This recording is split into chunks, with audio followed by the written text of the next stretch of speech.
Il ambitionne de faire de Conakry la capitale mondiale de la détection du football africain. Depuis de nombreuses années, Amadou Diaby relève de nombreux challenges aux couleurs de l'Afrique.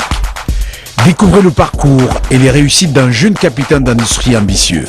Homme d'affaires avisé et promoteur du tournoi international de Conakry pour la détection des jeunes footballeurs, c'est avec simplicité et sans retenue qu'il se confie à vous sur UBiz News, la chaîne Infomusement.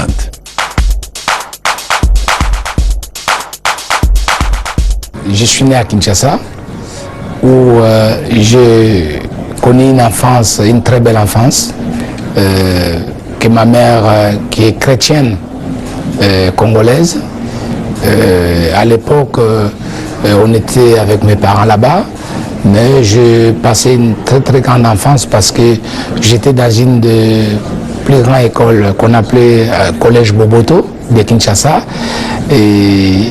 Et ça se passait très bien et c'est de là où j'ai grandi et c'est après que je suis parti après en Guinée. Bon, là c'était quand même une éducation chrétienne de ma mère. Donc après je suis venu en Guinée et vu déjà qu'au départ je suis né musulman aussi, il ne faut pas oublier, puisque de mes deux pères. Donc quand je suis arrivé en Guinée, mon père m'a donné toute une autre éducation qui était là parce que c'était, il faut étudier le Coran, et être à l'air à la maison et aller à la mosquée tout le temps. Et c'était une autre aussi culture qui était vraiment différente de l'Afrique centrale et l'Afrique de l'Ouest. Donc les deux cultures là, j'ai essayé on m'a indiqué ces deux cultures dans la tête et c'est ce qui a fait quand même de moi ce que je suis. Là, je voudrais m'adresser à la jeunesse africaine pour leur dire que c'est une chance d'avoir double culture. L'exemple c'est moi, côté Congo et la Guinée. Et c'est ce qui fait de moi ce que je suis aujourd'hui. Ce qui fait que de l'autre côté, j'écoutais Zaiko Langalanga, de l'autre côté, j'écoute Sekouba Bambino. C'est ça qui fait la beauté de l'Afrique, c'est ça la richesse de l'Afrique. Et pour moi, je pense que c'est une très grande richesse et qu'il ne doit pas y avoir de division avec la jeunesse africaine. On devait être ensemble pour construire l'Afrique de demain.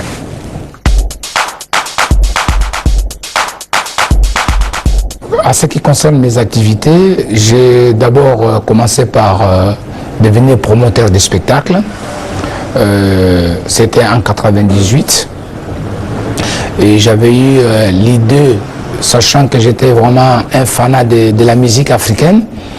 Alors je me suis intéressé d'organiser des tournois de spectacles en Guinée, parce que la jeunesse guinéenne aimait beaucoup plus la musique africaine.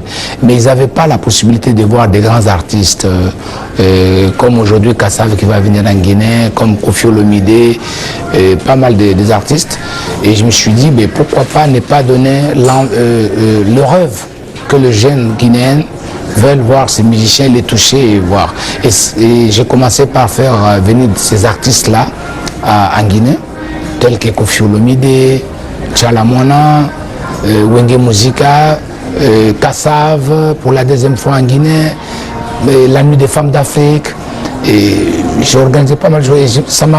Je me suis fait un nom à travers là parce que moi j'ai toujours défendu, si tu veux, la jeunesse guinéenne. Tout ce que la jeunesse guinéenne aime voir, aime faire, et il est de mon devoir, il est de mon devoir de pouvoir les aider à réaliser leurs rêves. Et ça, c'était vraiment mon job, et pour contribuer de ma manière pour aider les jeunes africains. Alors, donc, après, si tu veux, lors de mon passage à Bruxelles, j'étais de passage à Bruxelles, à la gare du Midi, j'ai croisé un jeune Guinéen qui était là et je ne le connaissais pas, mais ce jeune me connaissait à travers ce que je faisais dans la promotion musicale. Alors il me dit, il m'interpelle, il me dit Amadou, j'ai dit mais c'est qui? Il me dit non, je vous connais à travers la musique. J'ai dit ah, alors il me dit que non, qu'il est là depuis le matin, qu'on l'a fait venir pour venir faire des tests à Bruges et que son agent n'est pas là et il est arrivé depuis midi et il a été 16 heures qu'il est là, qu'il n'a pas vu cet agent. Et du coup, j'ai essayé d'aider ce jeune pour appeler son agent ne répondait pas. Bon, je ne pouvais pas laisser ce jeune-là traîner lui seul à la gare du Midi alors qu'il ne connaissait personne. Je l'ai pris, je suis parti avec lui dans mon appartement où j'avais à Bruxelles. Et puis j'ai essayé encore de contacter le monsieur en vain, il n'a pas répondu. J'ai conseillé ce jeune, j'ai dit, bon, écoutez, ce qu'il faut faire, il faut retourner en Guinée parce que vous ne pouvez pas rester ici, c'est dur. Et je pense que ce jeune a écouté mon conseil, mais il n'avait pas le billet pour retourner. J'ai acheté son billet d'avion, je l'ai fait retourner en Guinée et le déclic est venu là. À partir de là, je me suis dit, mais écoutez, il faut absolument que je puisse aider les jeunes Guinéens à travers ce que je sais. Donc je connaissais déjà comment intervenir au niveau musical et je pouvais aussi aider les jeunes défendre leurs intérêts parce qu'abandonner les jeunes comme ça dans la rue, en Europe comme ça, pour moi, je pense que c'était pas une très bonne chose. Et le déclic était venu à partir de là, je suis devenu, après je suis passé en Guinée.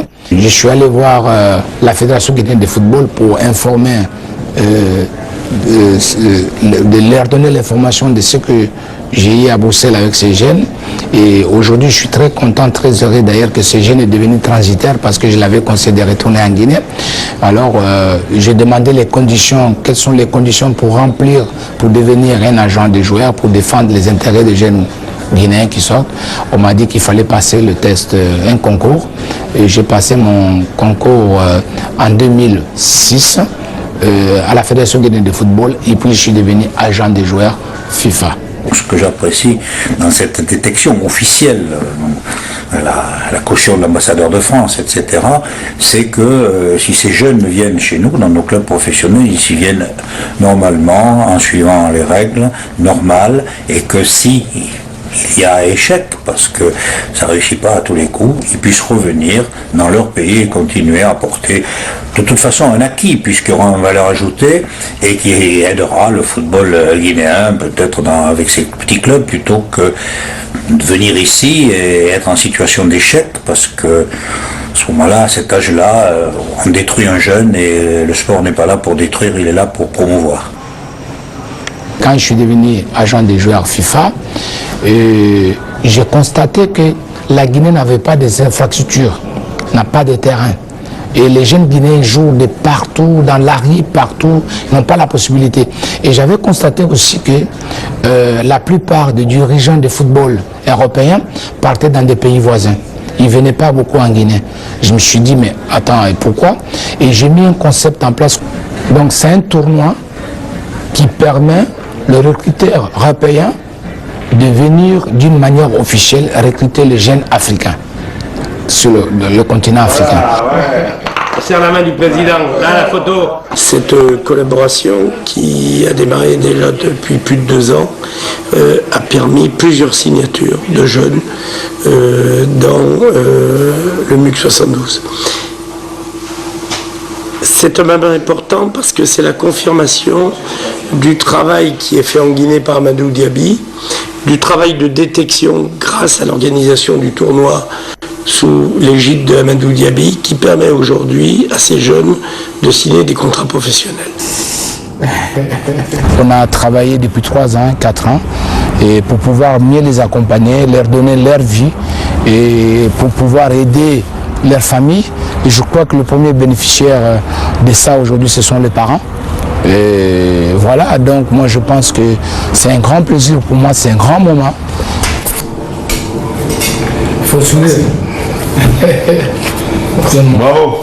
Aujourd'hui dans ma carrière, que je puisse faire venir un jeune à bas âge et qui soit formé dans les clubs ici en France et qu'aujourd'hui qu'il a son contrat professionnel, pour moi c'est un grand plaisir.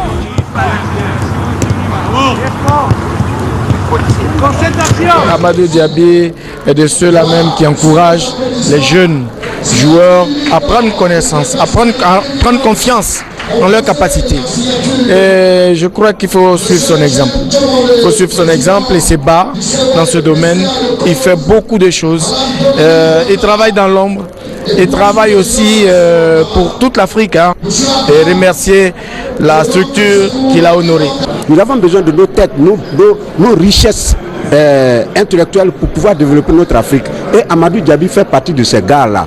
Maintenant, je demande à tous ceux qui veulent vraiment le soutenir, qu'ils le soutiennent avec la dernière énergie. Ceux qui ne peuvent pas le soutenir, ce n'est pas une obligation. Qu'ils restent tranquilles dans leur coin et Amadou va travailler. C'est un enfant qui a besoin d'être encouragé. Pour ceux qui, bon, peut-être on ne peut rien faire dans le monde sans les détracteurs. Mais les détracteurs, je leur demande de jouer balle à terre. Parce que l'enfant a besoin d'évoluer. Comme le disait l'autre, aux âmes bien nées, la valeur n'attend pas le nombre des années.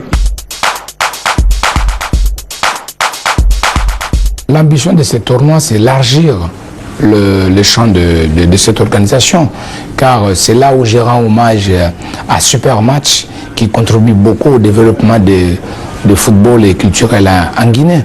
Donc notre ambition, c'est vraiment, après l'étape guinéenne, c'est aller organiser des tournois de détection dans des autres pays africains. D'ailleurs, je sais que Super Match va nous accompagner. Ce qui fait que c'est mon combat, c'est un combat de nous les aînés, parce que je pense qu'aujourd'hui, nous pouvons recruter ces jeunes aussi, les mettre même dans des clubs sur place en Afrique. Ils peuvent jouer en Afrique là-bas.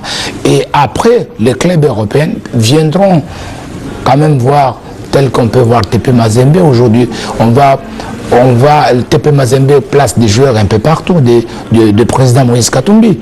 Donc on n'est pas forcément de prendre seulement les jeunes, les amener en Europe. Les jeunes peuvent jouer chez nous.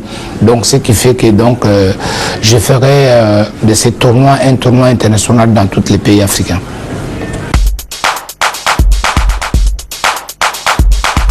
La spécificité de ce tournoi-là, moi, c'est ce que je dis toujours, qu'on devait être fiers, nous les Guinéens, parce que le tournoi de détection nous a permis, nous Guinéens, de promouvoir, de faire la promotion de nos joueurs au niveau international, et que aujourd'hui, on devait être heureux de ça.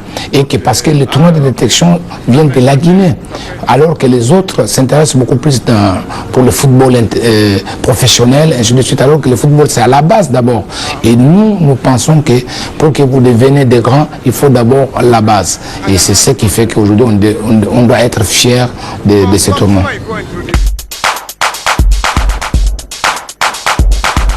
Vous savez, aujourd'hui, le football, c'est la deuxième religion. Il faut reconnaître qu'aujourd'hui, c'est le seul sport qui réunit tout le monde. Je prends l'exemple de la Guinée. Quand le Syli national joue à Conakry au stade du 28 septembre, il n'y a pas de Soussou, il n'y a pas de Malinké, il n'y a pas de Peul, il n'y a pas de Forestier. Donc tout le monde est là autour du Syli national de Guinée. Donc ce qui fait que moi, en tant que ambassadeur de la jeunesse guinéenne, en particulier africaine, je me dis que la seule manière, ma politique à moi, c'est réunir ces jeunes autour de cuir rond qui les permettra de pouvoir être ensemble et pour toujours. Et c'est ça, moi, mon combat à travers le football.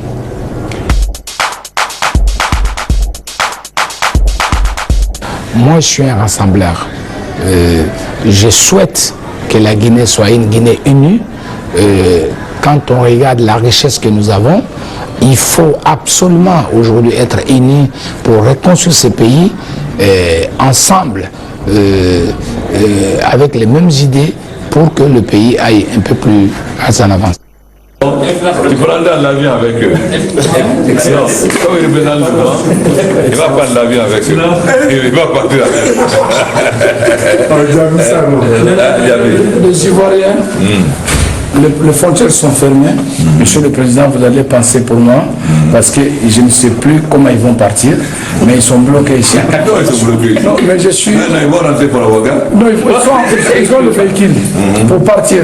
Mais moi, votre fils, je suis au bout maintenant à l'air là. Non, il passe par le Mali. Voilà. On va appeler le Mali.